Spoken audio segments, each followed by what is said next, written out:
Dan itu bisa membuat si produk ini go nasional gitu ya? Bisa sangat bisa. Mungkin kayak kasus Odading Mangole ya. Nah, kayak gitu. Rasanya anjing banget. Seperti Iron Man gitu ya.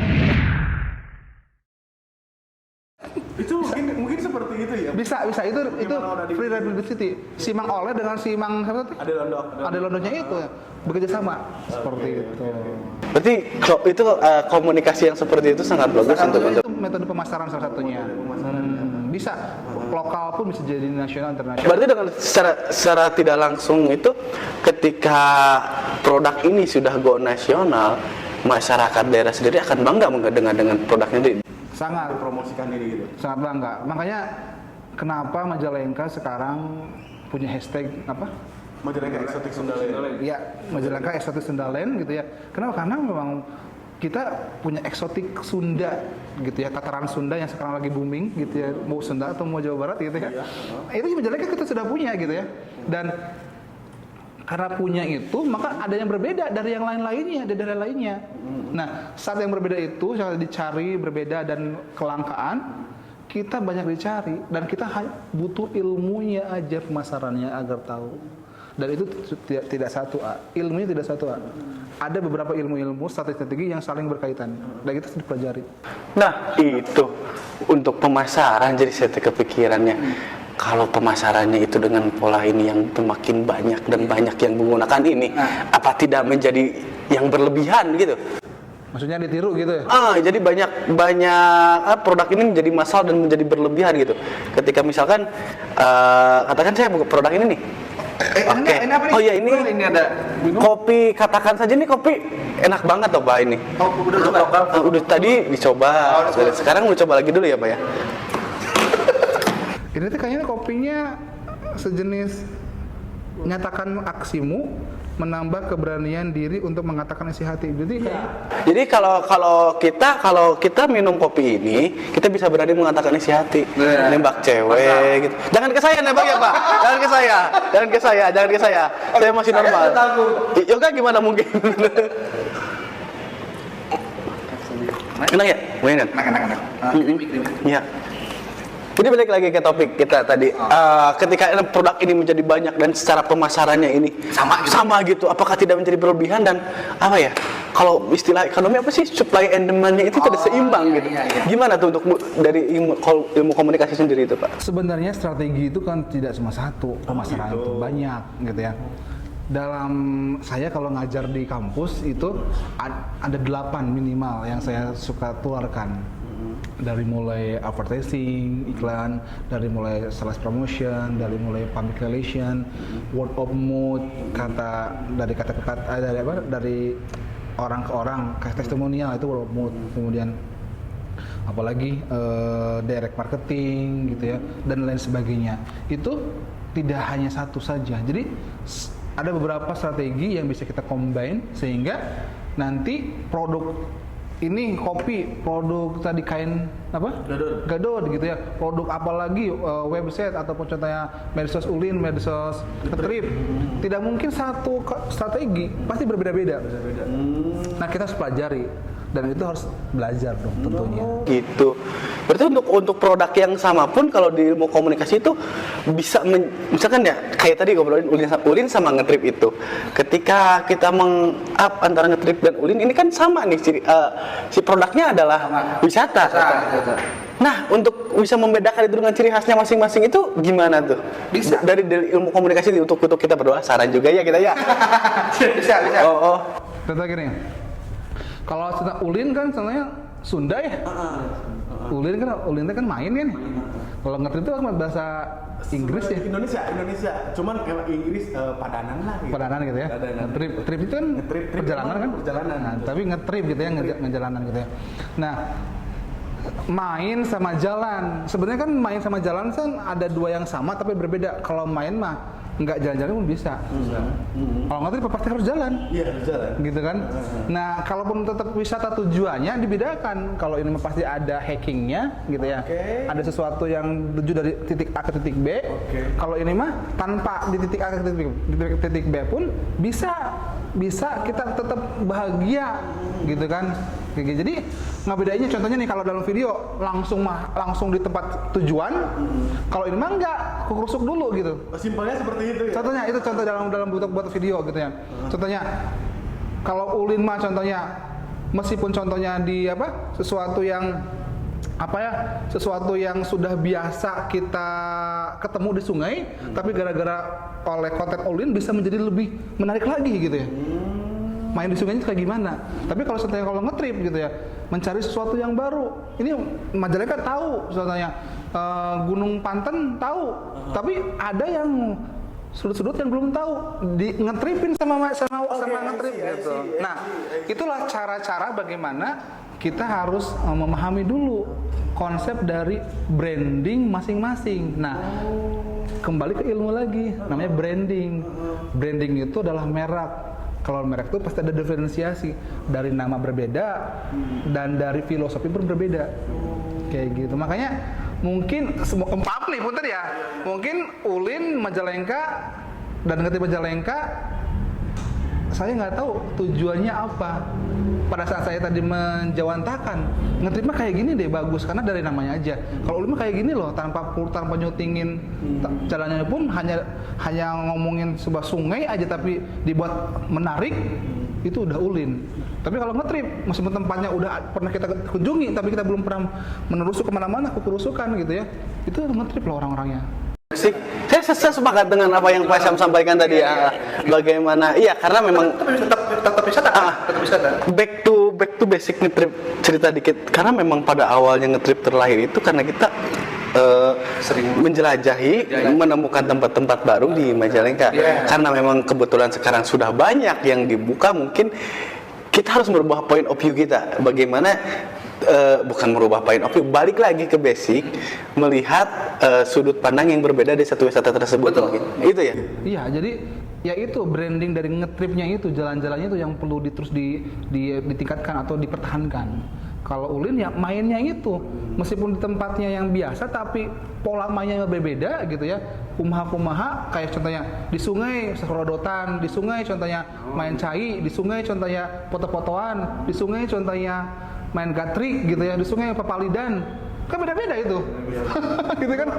Misalkannya kalau branding kita jasa. Kalau produk pun sama kayak minuman ini yang kebanyakan banyak yang sama cuman yang lebih creamy ini gitu kan. Jadi ada ciri khas yang ketika kita ngomongin kopi, katakan saja itu, oh kopi ini creamy banget nih. Itu rasa mungkin. Kalau dari branding kira-kira apa tuh kalau dari branding? Saya kayaknya belum, kalau bukan. Katakan saja tuh apa sih katakan saja tuh? Katakan saja teh ya bilang we sok. Sok bilang gitu ya. Sok. Suka ada nggak sih orang yang nggak pede kalau ngomong? Ada lah. Saya termasuk orang yang nggak pede, apalagi Nggak pede. saya termasuk nggak pede. Terus guys, saya ini pendiam, dikit introvert lah. Introvert galau. Iya. Introvert galau. Gimana tadi? Iya, maksudnya kan banyak orang yang banyak yang mungkin ada yang nggak suka bicara atau malu berbicara, suka tuh katakan saja gitu ya. Coba ini kalau udah lihat, nyatakan aksimu, nyatakan, bicarakan gitu, utarakan gitu kan ya. Kemudian menambah keberanian diri untuk mengatakan inisiatif, berarti mungkin nih ya katanya setelah minum ini langsung ngomong kecewa. Aku cinta kamu. Wah, gitu. Sepertinya saya nanti malam minggu harus bawa kopi ini deh sepertinya, biar menambah keberanian saya. Iya. Siap Neng, nanti malam minggu dibawain Neng, tenang, siap. Bisa berani. Ayo balik lagi ke topik, Branding ya, jadi branding itu yang meskipun berbeda-beda, meskipun sama objeknya, audiennya ataupun targetnya, tapi kalau branding berbeda akan berbeda juga nantinya. Iya, pasarnya sama tapi berbeda juga. Nah ini untuk sebenarnya ada beberapa pertanyaan yang pengen saya sampaikan juga sih, agak kegelisahan juga nih, agak bingung gitu. Apa tuh? Kalau kita potensi ini ya, istilahnya mau diprofitkan atau mau go nasional, itu hal-hal pertama yang harus dilakukan itu gimana sih? Karena masih kebingungan juga sampai sekarang. nih kita udah ngomongin hobi ya, udah banyak orang yang suka gitu ya, banyak orang yang tertarik dengan hobi kita gitu ya, mereka ikutan gitu ya, ada yang kita jual jasa kita, tapi nggak tahu apakah jasa tersebut dijualnya ataupun barang yang kita jual itu untungnya besar atau kecil gitu ya. Tidak, bahasanya jangan hobi lah, kalau hobi terlalu spesifik tuh. Barangkali ini mau nge-trip curhat. Ya nggak apa-apa kan ini kontennya kan dari materinya Ulin gitu ya. Ya potensi yang ada di Majalengka contohnya. Oh, udah ada prosesnya, udah ada contohnya orang yang suka juga potensinya, terus kemudian dikenal juga. Tapi kadang-kadang suka ada harga temen lah gitu. Udah itu masih gitu aja lah gitu kan ya. Bagaimana agar bisa tetap menghasilkan uang? Ada dua sebenarnya. Dimahalin atau diperbanyak. Kalau orang Cina itu diperbanyak. Meskipun cuannya kecil, tapi kalau kelipatannya banyak, gede juga. Daripada mahal gitu ya, akhirnya permintaannya sedikit. Memang sekali beli, sekali dapat uang gede, tapi kalau contohnya sebulan sekali dapatnya sama aja gitu ya. Nah, tapi tergantung tadi kelangkaan, tergantung juga diferensiasi perbedaan gitu ya. Meskipun contohnya kalau seandainya besar dan harganya besar tinggi gitu ya, potensinya bagus dan bisa dijualnya tinggi, dengan ilmu komunikasi pemasaran terpadu tersebut kita bisa manfaatkan, maka meskipun mahal bisa tetap banyak kok yang minat. Maaf nih, saya contohnya tahu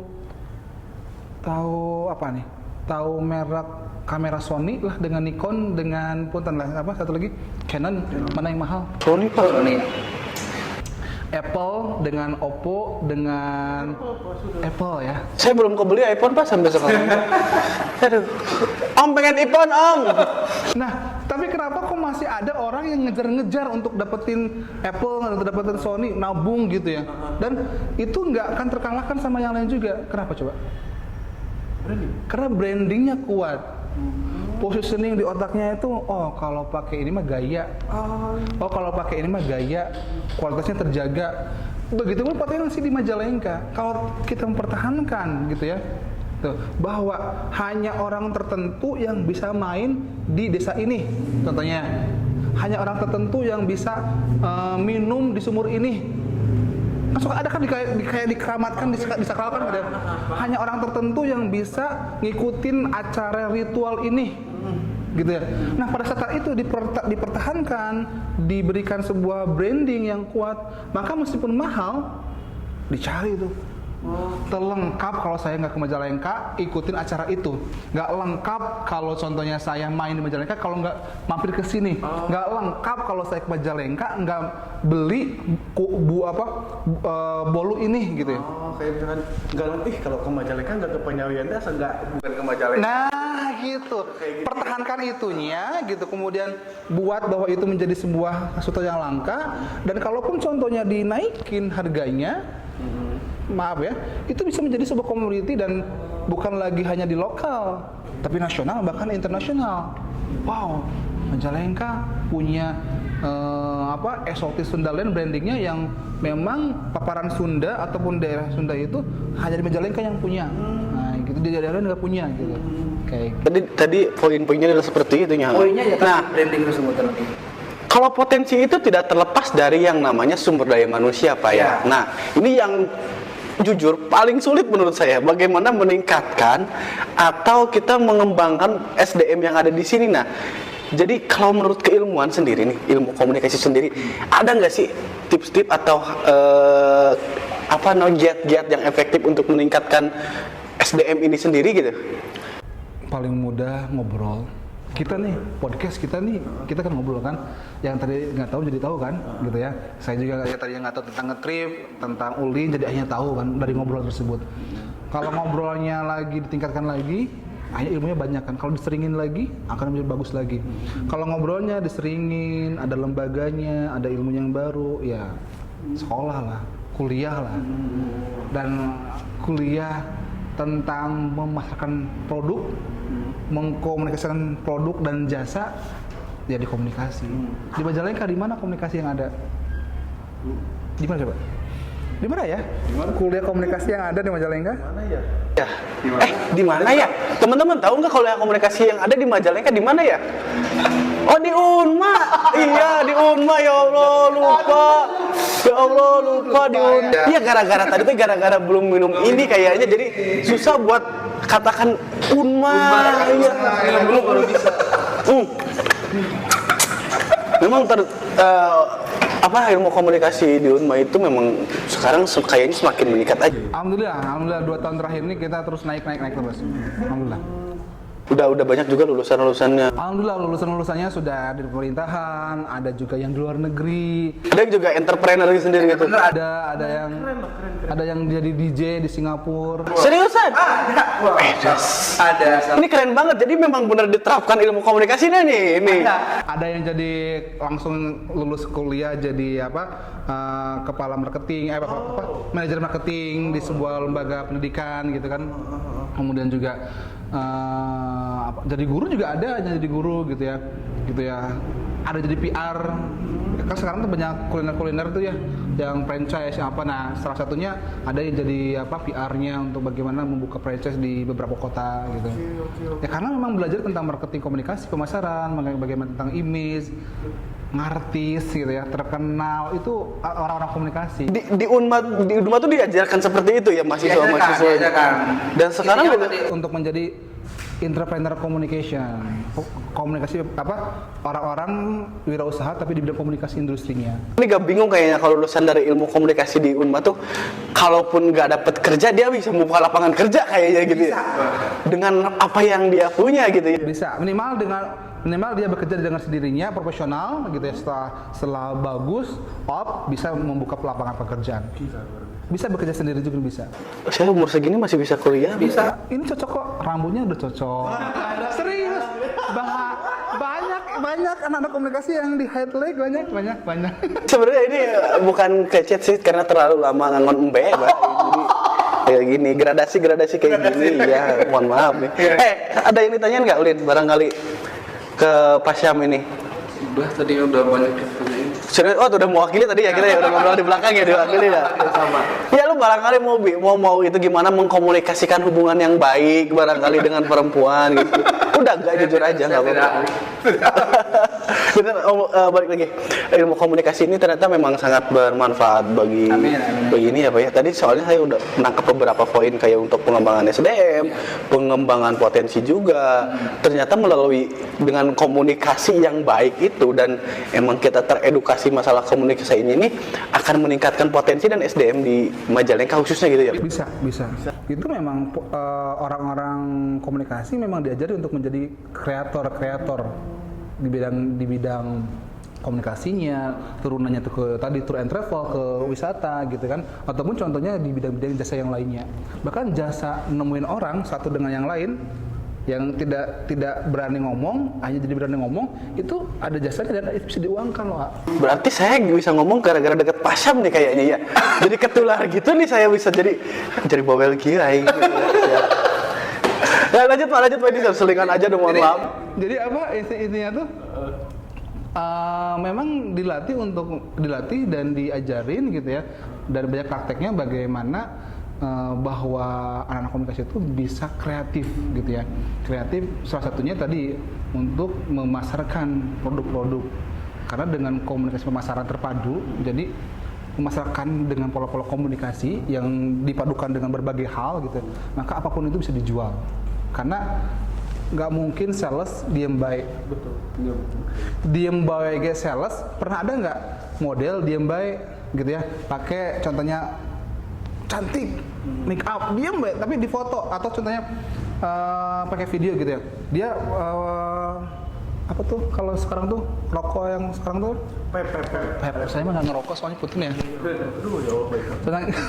Tentang gini ya, kemudian dia langsung gini, set gitu ya. Nggak ngomong tuh, langsung tuh, itu pep yang dipakai sama itu yang diciumin itu, kayak gimana sih? Itu komunikasi loh, nggak ngomong juga. Beli pep ini, nggak perlu ngomong gitu, cukup dengan bawa ini aja. Pasti akan dicari. Itu pola strategi komunikasi sih. Nah, itu diajarkan di ilmu komunikasi strategi seperti itu. Gila luar biasa sekali ini kayaknya. Saya pengen kuliah lagi. Nanti saya jadi maskot dong. Mahasiswa kolot. Bagus sekali. Sangat bermanfaat sekali Pak Syamnya tadi obrolan kita. Ya Allah, nggak kerasa udah berapa menit sama Pak Syam ini. Pak Syam mungkin untuk terakhir lah. Untuk terakhir ada pesan dan kesan nggak untuk anak muda Majalengka sendiri yang sekarang ada yang masih kebingungan buat hobinya, ada yang potensinya udah gede tapi dia nggak bisa buat apa, atau dia ada kemauan tapi tidak ada potensi, mungkin bisa dikasih ini saran. Oke, jadi kalau menurut saya saat teman-teman punya hobi gitu ya, hobi itu bisa jadi pekerjaan loh, gitu ya. Caranya bagaimana? Buat profesional, cari tahu ilmunya, belajar di komunikasi. Yang pertama. Yang kedua, kalau teman-teman sudah bekerja nih, tapi pekerjaannya tuh boring, bosenin gitu. Bisa kok agar tidak boring, tidak ngebosenin, bisa kok pekerjaan itu menjadi hobi. Sehingga saat pekerjaan jadi hobi, tidak mengenal waktu, tidak mengenal tempat, tidak mengenal biaya dia dapat berapa, maka dia akan dikerjakan dengan setulus ikhlas. Saat setulus ikhlasnya itu dikerjakan, gitu ya, maka akan efeknya nanti akan dapat. Pasti itu, karena dia dengan senang hati mengerjakan sesuatu tersebut. Itu yang kedua. Pastinya dengan cara bagaimana merubah pekerjaan menjadi hobi, ya belajar di komunikasi, ada polanya kreatif di sini, pola-pola kreatif gitu ya. Yang ketiga, sesuatu yang kita hobi jadi pekerjaan atau pekerjaan jadi hobi, kalau hanya untuk kita saja atau orang-orang terdekat aja, ya gitu-gitu aja, B aja. Perlu kan untuk di-up, dikenalkan semua orang, disampaikan ke seluruh dunia gitu, agar mereka juga tahu manfaatnya, merasakan juga manfaatnya, dan kita pun dapat keuntungan dari sana. Bagaimana caranya? Komunikasikan, pasarkan dengan komunikasi, pemasaran terpadu. Di mana belajarnya? Di komunikasi. Jadi sebenarnya yang keempat, masuklah komunikasi. Punten ini ya? Iya, apa ya? Ini bukan iklan ya? Nggak apa-apa, bukan iklan ini, cuma ya ini Kan Pak, ini menunjukkan jalan kepada teman-teman yang memang belum menemukan itu. Ngetrip, lusuk gitu. Oh ternyata Ini loh caranya ya. Oh kita main aja di komunikasi gitu ya? Oh gitu ya? Bisa ya? Bisa sambungkan wae ya? gimana tadi udah. Sudah. Mungkin tadi saya dapat simpulkan dengan ringkas bahwa segala potensi dan SDM yang ada di kita itu dengan dikomunikasikan dengan baik itu bisa berdampak baik juga kepada kita. Banyak trik-trik yang sebenarnya kita bisa pelajari di ilmu komunikasi ini ya, termasuk bagaimana cara hobi ini bisa menjadi pekerjaan yang baik dan tidak merasa terkekang gitu kan. Bagaimana membuat ciri khas satu produk agar berbeda dengan produk yang sama gitu kan. Dan juga bagaimana meningkatkan SDM masyarakat sekitar dan potensi yang ada untuk bisa menjadi go nasional, go internasional. Betul. Sangat bermanfaat sekali kita ngobrol dengan Kak Prodi dari ilmu komunikasi ini ya. Nantilah kita kapan-kapan main lagi ke Unma Pak. Siap. Main ke Unma sekalian daftar juga Pak ya. Siap, ada kok. Sekarang ada kelas khusus. Oh, kelas khusus juga ada itu. Khusus aja kira. Iya belum. Tadi berarti di Ilkom itu sendiri S1 ya kalau itu berarti ya. S1. Insya Allah nanti S2-nya semoga. Amin. Mudah-mudahan ada buat S2. Nah ya. Ya mungkin teman-teman yang mau ngetrip bisa hubungi kita berdua, mau ulin kalau mau belajar ilmu komunikasi ke Pak Syam aja, nanti ke Unma.